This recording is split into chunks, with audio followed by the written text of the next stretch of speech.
Hello दोस्तों, आप लोग कैसे हैं। आप लोग को मैं आज बता रहा हूँ फ्लोरोसेंट ट्यूब का कनेक्शन, इसका संरचना, इसका वर्किंग प्रिंसिपल, इसमें जितने भी पार्ट लगे हुए हैं इन पार्टों के बारे में पूरा डिटेल से आज बताऊंगा मैं।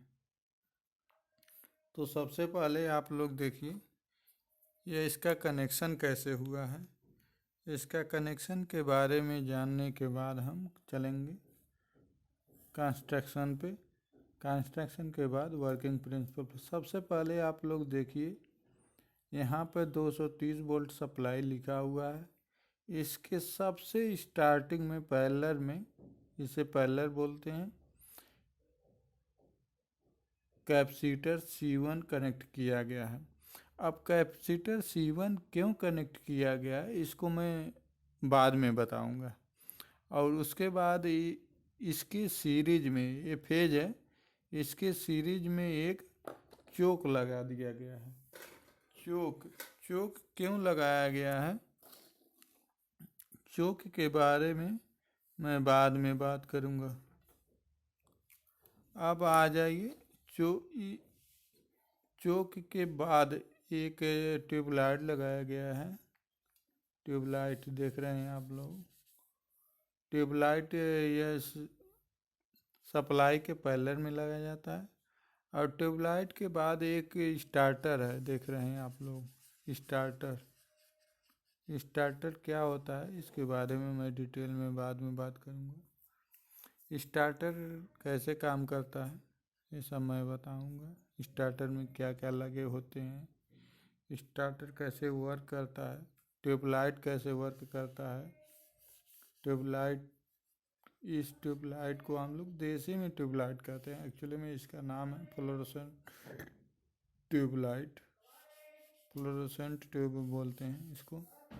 इसमें यह क्यों सफ़ेद, मतलब वाइट कलर का प्रकाश देता है, इसमें क्या भरी रहती है और कैसे काम करता है, ये चोक के बारे में मेनली। ये चार यहाँ पे इसमें चार इक्विपमेंट लगे गए हैं। सबसे पहले है एक ट्यूबलाइट है मेन।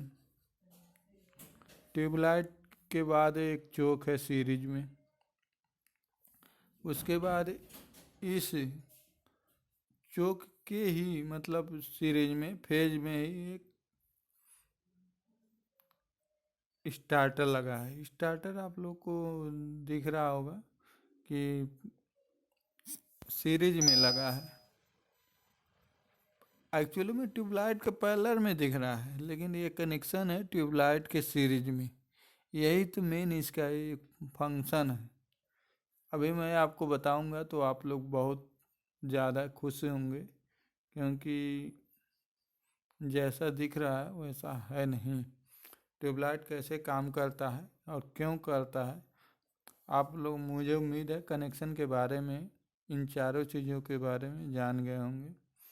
इन चार चीज़ क्या है, पहला है ट्यूबलाइट, दूसरा है चोक, पहला ट्यूबलाइट, दूसरा चोक, तीसरा स्टार्टर, चौथा है कैपेसिटर C1। अब आ जाइए कंस्ट्रक्शन, मतलब संरचना। फ्लोरोसेंट ट्यूब की संरचना क्या होती है इसके बारे में हम लोग जानेंगे।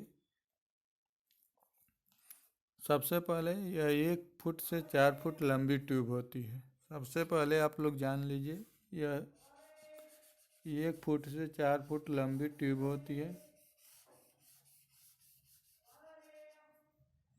जिसके अंदर के सतह पर फ्लोरोसेंट पाउडर भरा होता है। अब आया होगा आप लोग को समझ में कि इसको फ्लोरोसेंट ट्यूब क्यों बोलते हैं। इसके अंदर के सतह पर फ्लोरोसेंट पाउडर भरा होता है या फास्फर का लेप होता है। फास्फर, इसके जो अंदर का सतह है उस पर फ्लोरोसेंट पाउडर या फास्फर का लेप किया जाता है।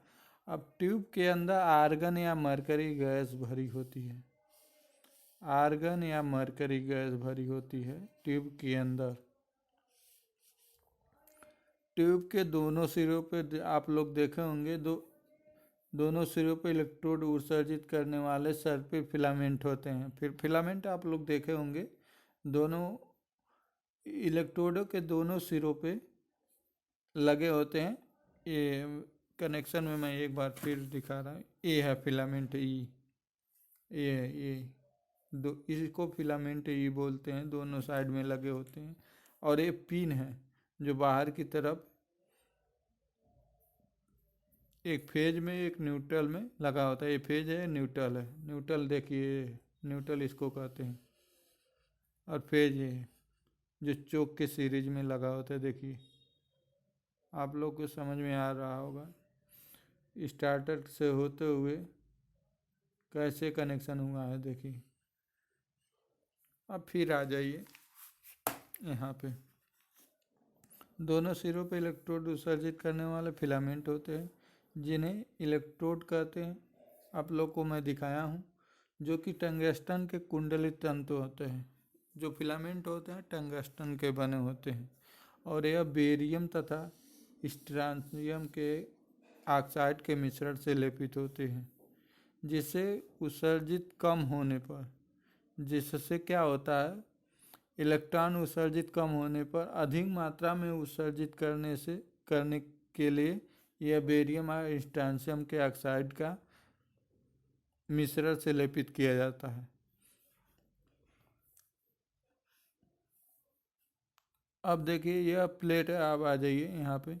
यह प्लेट एनोड का कार्य करती है। आप लोग इसको ध्यान से देखिए, यह प्लेट क्या करती है, एनोड का कार्य। प्लेट ट्यूबलाइट स्वचालित नहीं है। आप लोग को मालूम होगा ट्यूबलाइट को अगर एक सप्लाई के साथ डायरेक्ट कनेक्ट किया जाए तो वह स्वचालित नहीं होती है। प्रत्येक ट्यूबलाइट स्वचालित नहीं होती है। इसको स्वचालित करने के लिए क्या करते हैं, मैं आपको बता रहा हूँ। स्वचालित करने के लिए एक स्टार्टर लगाते हैं जिसको हम बोलते हैं ग्लो टाइप स्टार्टर। अब ग्लो टाइप स्टार्टर क्या होता है, इस स्विच में दो इलेक्ट्रोड होते हैं जो कि एक कांच बल्ब में बंद होते हैं। इस स्विच में दो इलेक्ट्रोड होते हैं जो कांच में बल्ब बंद होते हैं। अब फिगर में मैं दिखाया हूँ। फिगर को एक बार आप लोग बैक जाके रिप्ले करके देखिएगा। इसमें हीलियम और हाइड्रोजन का मिश्रण होता है या नियान गैस भरी होती है। दोनों इलेक्ट्रोड यू टाइप बाईमेटेलिक होते हैं। ये जो स्टार्टर होते हैं उसमें यू टाइप बाईमेटेलिक के स्ट्रिप होते हैं। सामान्य स्थिति में एक दूसरे से वो क्या होते हैं, अलग होते हैं। जब हम क्या करते हैं, सप्लाई को ऑन करते हैं, आपस में जुड़कर खुलते हैं तो फिर अस्थायी रूप से में रहते हैं। अब आ जाइए, कंस्ट्रक्शन हो गया। अब आ जाइए वर्किंग प्रिंसिपल। वर्किंग प्रिंसिपल के बारे में मैं बता रहा हूँ आपको। वर्किंग प्रिंसिपल के बारे में मैं बता रहा हूँ आपको। वर्किंग प्रिंसिपल क्या होता है इसका, ये देखिए वर्किंग प्रिंसिपल होता है। वर्किंग प्रिंसिपल बता रहे हैं, जब हम ट्यूबलाइट में 230 वोल्ट क्या करते हैं, सब प्रत्यावर्ती धारा सप्लाई प्रदान करते हैं। ध्यान दीजिएगा मेरे शब्द पे। जो स्टार्टर के इलेक्ट्रोडों के मध्य ग्लो डिस्चार्ज के कारण लघु धारा प्रवाहित होती है। यह लघु धारा के कारण यू टाइप स्ट्रिप गर्म होकर, ये जो बताए थे ना यू टाइप स्ट्रिप होती है, वो गर्म होकर फैलती है और दोनों इलेक्ट्रोड आपस में मिल जाते हैं। अब देखिए, पहले तो यू टाइप स्ट्रिप लगे होते हैं। यू टाइप स्ट्रिप में जब स्टार्टिंग में हम धारा प्रवाहित करते हैं तो गर्म होकर फैलते हैं और दोनों क्या करते हैं, आपस में टच हो जाते हैं। इस प्रकार दोनों आपस में मिलने से ग्लो क्या होता है, ग्लो डिस्चार्ज रुक जाता है। अर्थात ट्यूब के फिलामेंट ई, जब अब आइए ट्यूब के फिलामेंट ई क्या करता है, स्टार्टर पर द्वारा शॉर्ट सर्किट हो जाता है। अब क्या होता है, जब वो यू टाइप स्ट्रिप जब टच जाता है तो क्या करता है, धारा जब टच हो जाएगा शॉर्ट सर्किट हो जाएगा। शॉर्ट सर्किट का मतलब होता है रेजिस्टेंस कम, और रेजिस्टेंस कम होने पर आप लोग जानते हैं कि धारा अधिक प्रवाहित होगी। जब धारा अधिक प्रवाहित होती है, देखिए लिखा भी हुआ है, जिससे इलेक्ट्रोड के द्वारा बहुत उच्च धारा प्रवाहित होती है। उच्च धारा प्रवाहित होती है जो कि इलेक्ट्रोड को इनकैंडेंस कर देती है अब उच्च धारा प्रवाहित होने के कारण इलेक्ट्रोड को प्रज्वलित, हिंदी में बोलते हैं, इंग्लिश में इनकैंडेंस बोलते हैं, कर देते हैं तथा ट्यूब की गैस आयनित हो जाती है, लिखा भी हुआ।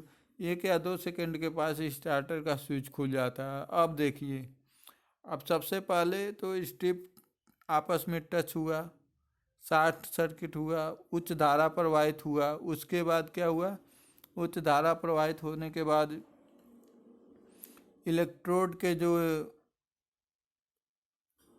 जो ट्यूबलाइट के इलेक्ट्रोड है उसमें लाइट प्रज्वलित हुई। लाइट प्रज्वलित होने के बाद 1 या 2 सेकंड के पश्चात स्टार्टर का स्विच खुल गया। स्टार्टर का स्विच क्यों खुला है, क्योंकि इसमें गैस भरी होती है, गैस भरी होती है स्टार्टर में। वह गैस आयनित हो जाती है और गैस आयनित होने के कारण स्टार्टर ठंडा हो जाता है, जिससे वह खुल जाता है। अब अस्थायी रूप में स्टार्टर आ गया। स्टार्टर अस्थायी रूप में आने के बाद 1 या 2 सेकंड के पश्चात स्टार्टर, और इस प्रकार अचानक से जब वह क्या बोलते हैं, जब वह स्टार्टर का क्या बोलते हैं आपस में स्विच ओपन हो जाता है, तो अचानक से एक सर्ज वोल्टेज आप जानते होंगे, जब भी हम किसी भी आइसोलेटर को या सर्किट ब्रेकर को या स्विच को ऑन करते हैं, स्टार्टिंग में अचानक वोल्टेज उत्पन्न होता है, जिसे सर्ज वोल्टेज कहते हैं। यह वोल्टेज होता है 800 से 1000 वोल्टेज का, ईएमएफ प्रेरित होता है। अब परिणामी उच्च वोल्टेज का सर्ज इलेक्ट्रोड के मध्य आर्गन गैस को आयनित करने के लिए पर्याप्त होता है। अब देखिए, अब जो ये क्या होता है, ट्यूबलाइट में आर्गन गैस भरी होती है, यह वोल्टेज जो आयनित करने के लिए पर्याप्त होता है। ट्यूब में उत्पन्न ताप के कारण मरकरी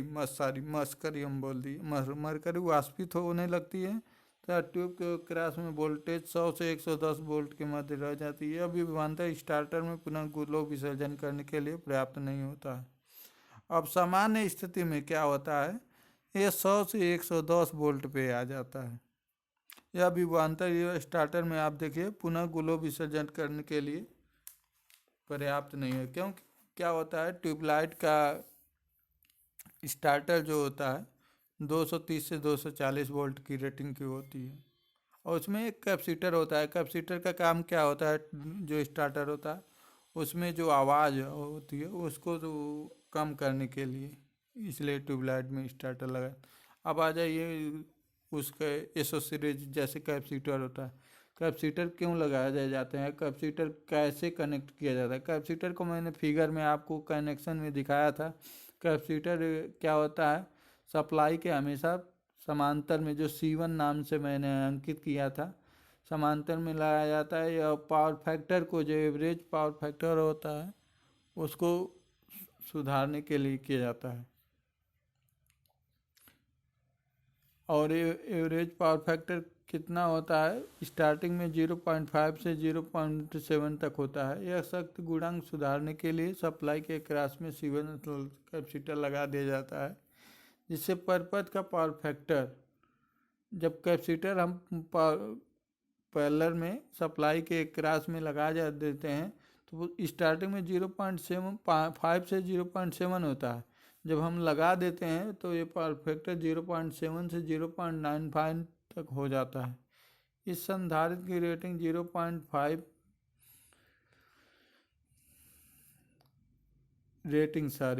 रेटिंग जो होती है 4.5 माइक्रोफैरड होती है। कैपेसिटर की जो रेटिंग होती है 4.5 माइक्रोफैरड होती है। 450 वोल्ट का प्रयोग मिलाया जाता है। अब आप लोग देखो, अब आ जाओ, ये चोक होता है स्टार्टर में, ट्यूबलाइट में एक चोक होता है। चोक का संरचना के बारे में मैं बता रहा हूँ आपको। चोक का संरचना क्या होता है, यह चोक विद्युत रोधी तार द्वारा, चोक क्या होता है, एक इंसुलेटेड वायर तो आप लोग समझते होंगे, जिसे आप लोग देसी भाषा में तार बोलते हैं। तार द्वारा क्या बोलते हैं, आयरन के जो स्ट्रिप होता है, पतले पतले स्ट्रिप को लेमिनेटेड करके उस पर कुंडलित किया जाता है जो हाई इंडक्टिव होता है, जिससे क्या होता है, धारा प्रवाहित होने पर सेल्फ इंडक्शन उत्पन्न होता है। सेल्फ इंडक्शन के लिए यह चोक उत्पन्न किया जाता है, सॉरी बनाया जाता है। अब इस संरचना आप लोग देख लिए इस चोक में क्या क्या होता है। उसके बाद आ जाइए इलेक्ट्रोड पे। यह इसके कार्य पे।